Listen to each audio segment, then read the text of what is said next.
Hi, first graders. Today I'm going to read you a book called In Mary's Garden by Tina and Carson Kugler.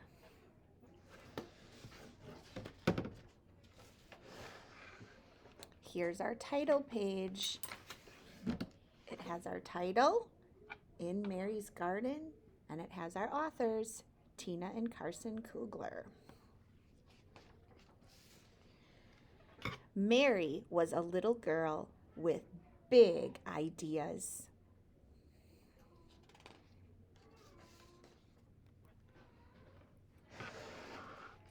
While other girls took cooking classes, Mary tried woodworking. She helped her father build a house on the shore of Lake Michigan. Mary was happiest when her hands were busy making, building, and creating things. As she grew older, she traveled all over the world and drew everything she saw. Mary fell in love with art.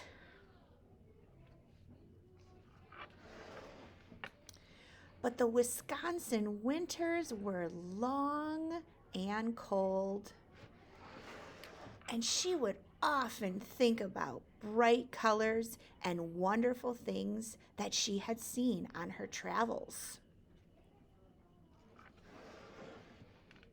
One spring morning, Sassafras and Basil discovered a marvelous creature that had washed up on the sand.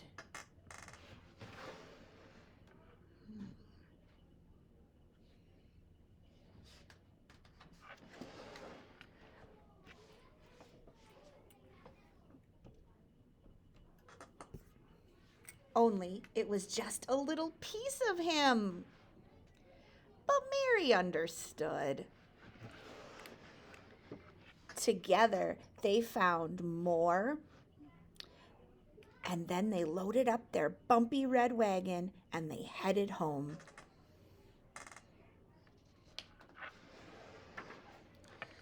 Over the next few days, they found another scrap here and another jumbled lump there. Mary loved to collect things she found, and she knew just how to use them.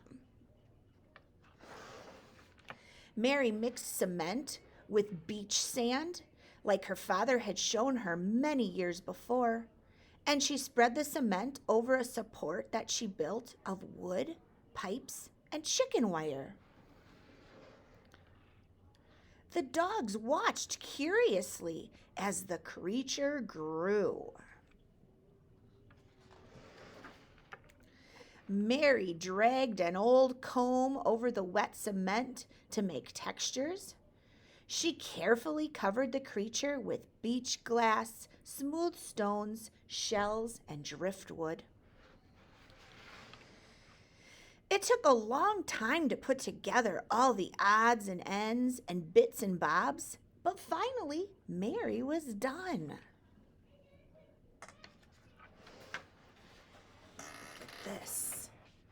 Look at this big sculpture. There she is looking at him. The creature was magnificent.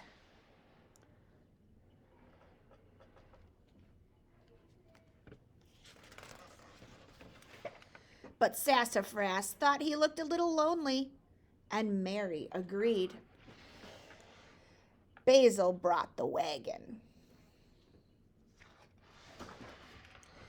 And the three of them went back to the beach and found another wonderful creature waiting for them in the sand.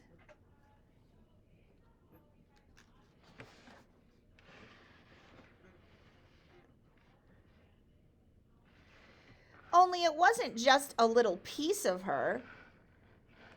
It was just a little piece of her, and one piece led to another,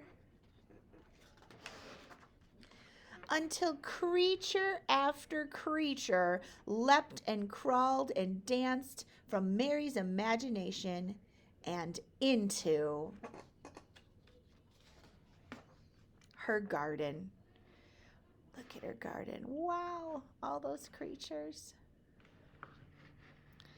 Mary always had room for one more stone, one more shell, and one more friend.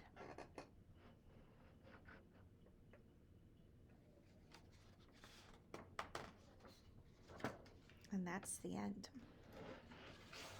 I hope you liked this book, first graders.